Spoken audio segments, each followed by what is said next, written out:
Мұқағали Мақатаевтың жары не үшін өкінді? Апамыз аттың үстінде әдемі көрінсе керек. Бірден мен осы қызға үйленемін деп айтқан екен.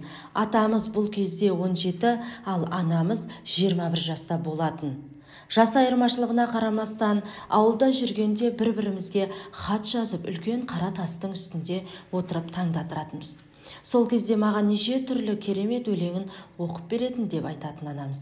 Бірде ауылдағы клубта қозы көрпеш баян сұлу қойылымында атам мен анам басты рөлді сомдап, махаббат ұшқыны осы кезде пайда болған екен.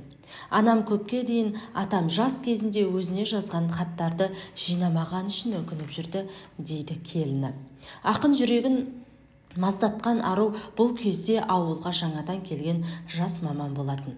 Ақын өзінен 4 жас үлкен білімді қызды қаратудан еш сескенген жоқ. Лашынның шын есімі Ләзиман. Жақындарының айтуынша ер мінезді болған үшін жұрт оны Лашын деп атап кеткен екен. Ақынның жүрегіне жазылмас жара салған қандай оқиға?